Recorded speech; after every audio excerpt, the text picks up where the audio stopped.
Hey, I'm smiling because Wale Oyelami just dropped an interesting comment in the chat room, and he said, "I hope you're also going to talk about Bitcoin." And so now that's really that will be the final part of our discussion. After we talk about this, I will take quick comments. You can drop it in the chat room, or once we're done with the cryptocurrency world conversation, we'll use the reactions to raise our hand so that I'll know who to call. But we'll have just 15 minutes to take it so that we can keep to time, guys. But thank you, Wale, for opening this box of Canker Worm. Now, cryptocurrency, it's a scary one. It's scary because, especially if you look at age profile, you look at how we all make investment decisions. And if I look at what Philip just said in terms of, I need to be able to tell myself what that company is doing. And I'm moving from a world where I could tell what the company is doing to a world where I don't know what the company is really doing. I don't know what's driving this per se. And I know that's the first reaction and general reaction most people have towards cryptocurrency. And when you go on social media and you look at influencers like Elon Musk, you look at how their comments immediately triggers reactions. You begin to really wonder that what's driving that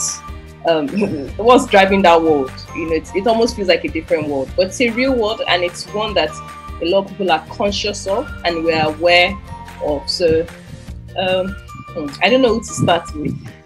I'm just going to put it on you guys' table and just be looking right now. So let the boss start. You know, they are the ones pushing this thing to us, Nigeria. Well, maybe I'm an exception. Yeah. So yeah, the world of crypto is really interesting, and of course the flagship is Bitcoin. So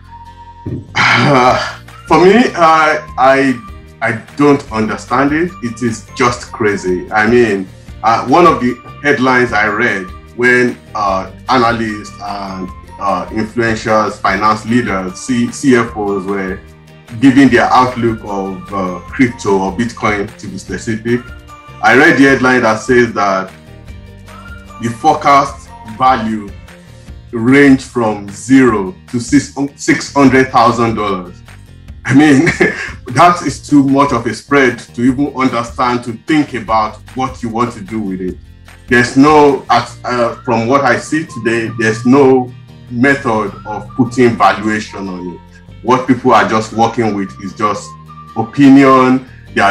Some of them are just trending. So you can't do an investment decision by just drawing a trend graph on the historic data and say, okay, by 2022 it's going to be $120,000. We know that it is not a linear relationship when it comes to growth of investment. But those are the type of analysis I see out there. I don't see a way, like using fundamentals to really place valuation on it. So I just don't understand crypto. I know there are some people that have higher risk tolerance than I do, but my risk tolerance is so low that I would not even go near Bitcoin. Even though, yes, when you see some of the numbers, it's like, oh, did I miss an opportunity? And that will always happen with investment. That's one of the things that as individuals, we need to learn to know that, okay, yes, it's okay to miss out on some things that were perceived to be opportunity, but you know, hindsight is always a good thing, but we don't know what is going to happen, and I would rather miss some opportunity than try to get that opportunity and then lose all my money.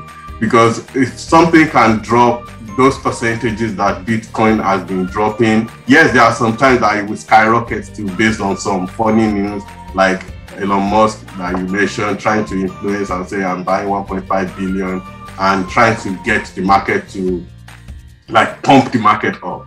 But I just don't understand the crypto. I don't know what underlies it. I don't know how it is growing. Some think it is like a direct competition for gold, that they are believing that investments are moving away from gold into crypto. I don't even have any basis to justify that, but I've seen some analysts suggesting that. and that is some of the arguments they are basing their forecast on. But we don't. I just don't have enough information. All the information I have is based on this analyst saying this, and I don't think anyone has come up with a method of valuing it as well. So it's just too risky for my liking. I don't see it. Okay. I knew they were going to go that direction because really, in investment, if you don't understand it, there's really either you go and seek the knowledge and you really understand it, and you must be able to justify what's driving the movement. If it's just someone's opinion that is driving it, so what happens tomorrow if the guy says, no, this thing is whack, guys? So I feel good about it today. I say it's nice. Tomorrow I don't feel good about it. I say I don't know.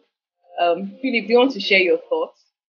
Well, yes, very much the same line of thought with Debo, because if something is not governed by economic fundamentals, talked about the stock market, and we said, oh, okay, those can be driven by how the company is performing. There are metrics you can look at and say, okay, this is why this is moving in this direction and probably moving down. We talked about airlines earlier. We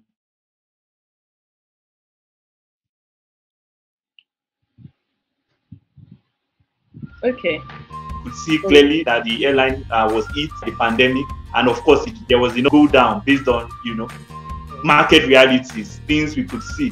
But for crypto, it's different. And Deborah rightly mentioned, even people like Elon Musk, he might be one of the richest men in the world, but you must know and understand that even he will be selfish enough to do anything that will protect his own business. And I think that's one of the fundamentals of economics.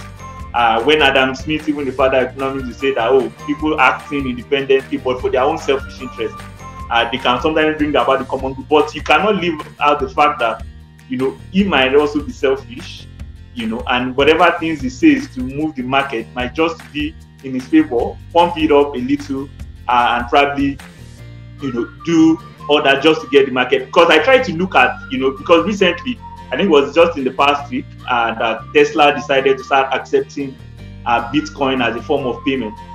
So I read an analyst view on that. First, Bitcoin in America is still treated as property, which means that if you use it to buy like a Tesla, one of the electric vehicles Tesla produces, it will trigger a serious tax payment.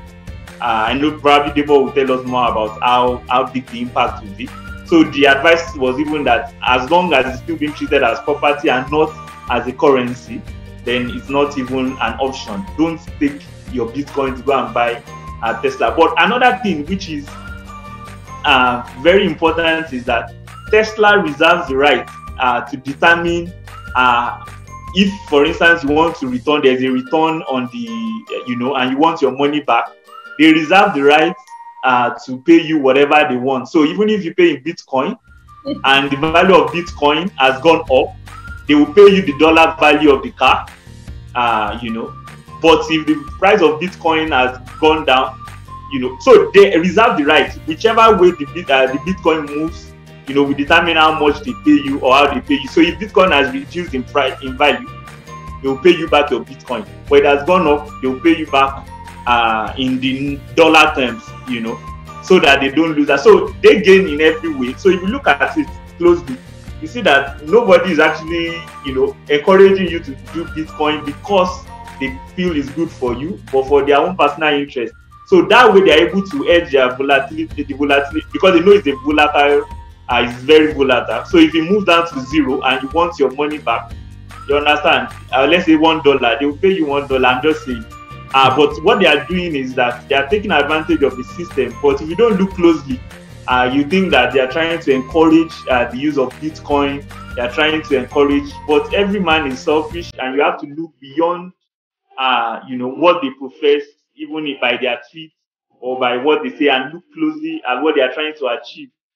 Otherwise, you might get yourself in a system where, if something has a range of $0 to $600,000, except you're a gambler, I don't think there's any reason why you should venture into that, because that's totally gambling. and there's nothing different between the two. So that's my own opinion. Okay, and I sense that a number of, if I can use the word, traditional investment bankers are also kind of following this school of thought to an extent. Everyone has the word of caution. They are careful to go over and say, yes, I support it, but you can always easily hear them say, no, I don't understand what's driving it. I can't put a value on it. I can't determine the factors. Therefore, it's just moving based on thoughts and opinions, which is therefore very risky for most. So, guys, I want us to hear from two people. So I will just speak.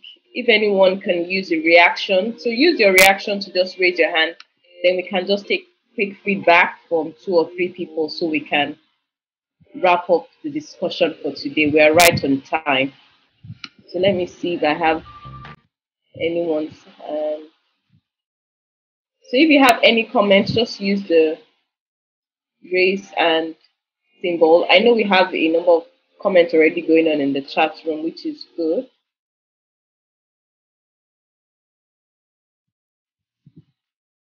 Okay. Debo, I look through this,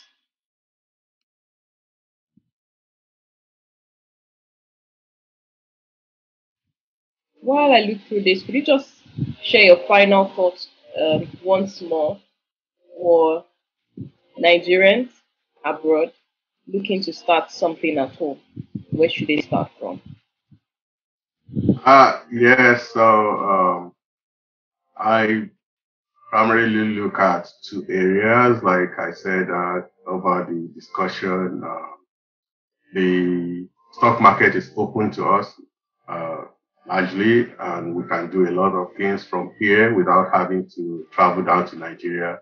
Not that I don't want to advertise any investment outfit, but I know all of them. One of them that I worked with in the past, where they now have mobile platforms. You can invest in the stock market. You can do your research on Nigerian stocks from here and just give transfer request and you make your trade. Also, investment in real estate, like we mentioned, is always a good thing. But again, a lot of due diligence is required. One is to make sure you don't buy a land that will in the future be taken by the government, or even when you are doing the transaction, get good legal representation to do things for you. In some cases, it's not even advisable to rely solely on family. So having good legal representation is a good way to protect yourself. Thank you, Debo. So I'll take Mr. Bosson. I just asked you to unmute. Yeah. Good afternoon, everyone. Good afternoon, everyone. Yes, good afternoon. So I want to thank you guys for all the comments. It's been a wonderful experience, and I've learned quite a lot of things. Particularly I'm on the same page with the speakers on the issue of cryptocurrency, which is something that has been going around, and I couldn't really find any meaningful reason why any reasonable person would want to invest in it. But well, like you rightly said, it's something that you can't really find the fundamentals. But at the same time, I hope you guys will keep this lecture up. That we'll have it regularly. Thank you very much. Thank you, Mr. Bosson. Thank you. So, Tony.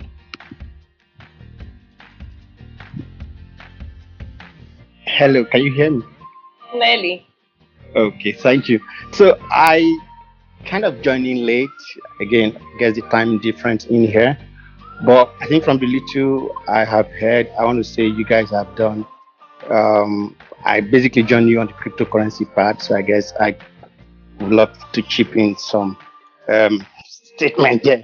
Now, again, I might sound a bit different from some of the directions I heard, particularly I heard Philip when he was talking about the 0 to 600, valuation rate right now on crypto. But I think one of the ways we could look into, particularly Bitcoin, right, is to also look at what was the original intention of Bitcoin, right? So one of the things about Bitcoin is to, give people a transactional means that is outside the conventional banking, right? So the conventional banking system, as we know, has, all this regulatory requirement around the supervision and all that goes in to using conventional banking as means of payment, right? So one of the things Bitcoin is doing is to avoid those protocols and also avoid, those fees that comes with doing regular conventional banking transaction. So I think that is one of the utilities Bitcoin has. Then another thing, again, I think I heard from you mention that is also the level of acceptance that Bitcoin is already getting into mainstream, I would say, banking system. We heard about PN Melon, right? We heard about JP Morgan. They're already setting up institutional unit to look into cryptocurrency. Now, again, I know some of us are well learned and we have our own opinion, but we should know these guys that have been in this business for a while. If they are going out to set up unit, right, to look into cryptocurrency, that could also give you some sense of direction that their utilities and their value Bitcoin is getting, right? Then also, you talked about Tesla. This Tesla itself is now accepting Bitcoin as a means of payment. Now, if you start looking at the mainstream acceptance of Bitcoin, it's already giving you that there is an indication that, Bitcoin is beginning to serve some utility in the economy itself that could drive its price. Now, again, I also heard about Elon Musk being mentioned, right? If you also look at the trajectory of Bitcoin, I've been investing and following Bitcoin from somewhere in 2017. Before Elon Musk, you would have seen that Bitcoin also has been gaining some traction, some movement, right? But of course, if you look at the recent history of Bitcoin right now, yes, we would say, okay, Elon Musk is actually pumping some things, but Bitcoin goes beyond Elon Musk. And as more institutions begins to come in to accept Bitcoin as a means of payment, I read other analysts too that were also, talking about people like Amazon, iPhone, and all that, considering Bitcoin to be as a means of payment. So we can now begin to project on that ground that if these guys eventually somewhere down the road give credence to Bitcoin and allow it to be used as a means of payment, then that's beginning to tell you how much, Bitcoin or cryptocurrency is coming to mainstream economy and investment world. Why I agree with some of what the panelists are saying in terms of we cannot really have a full economic fundamental in the way we know it, right, to measure Bitcoin movement. But definitely, Bitcoin would get to a point where, as it becomes a mainstream means of exchange, you see the acceptance grow a lot, and it becomes, something that has a future and people could stand with. Now, this is not making a case for you to put in your money into Bitcoin. And like we said, you must have a high level of tolerance for you to go into the space of Bitcoin right now. And volatility, of course, is something that would never stop on Bitcoin. And you're going to be seeing that movement in and out. But it might not be a bad place for someone who has extra cash, some idle money, to start putting in a little, like somebody would say, chain in this thing as it goes, right? Bitcoin, I think, personally, cryptocurrency in itself, right, has come to be a part of our world. And I think it's something that it might not be, it might be a good idea to start having some little exposure in it as you go on. So this is a personal opinion. It's not an investment opinion. So again, there are both sides of the coin to consider, from the discussion. Thank you. Thank you so much for that, Tony. So, guys, I'm happy we had a different opinion to cryptocurrency. So we've heard from someone who's involved in it, and key points: volatility. Two, it's not saying go ahead; it's saying the same thing. It's a volatile market. It's something that we might have to pay attention to closely, and each individual will make a judgment call on it. Something I also like to emphasize, which Debo also mentioned, is usually in life you will see a lot of opportunities and you will say, oh, maybe I should have, but you always have to assess your risk tolerance level. Am I willing to do this? Do I understand it? The key, so Tony can do it because he's paying attention, he's following it, he's been on it for 3-4 years. It definitely has put in the hours to do his research before making that decision. So it's a general discussion to have a feel and to enlighten us on the directions to always consider.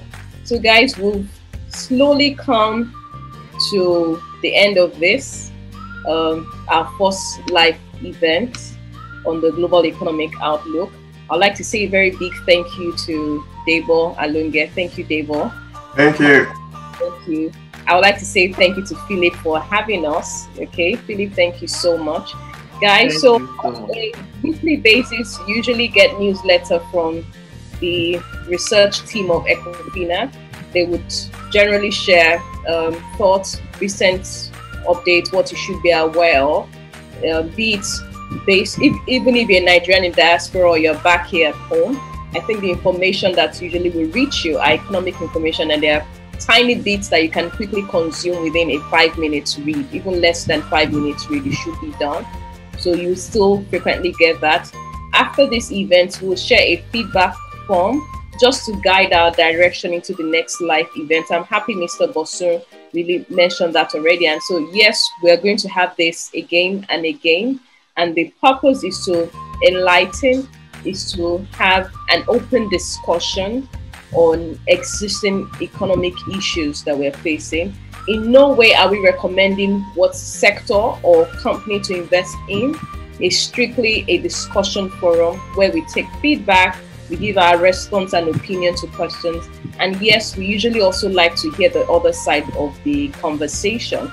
So thank you, everyone. Please expect your feedback form. Take the time out to fill it, give us feedback so we can improve on the next live event or in future newsletters. Thank you so much.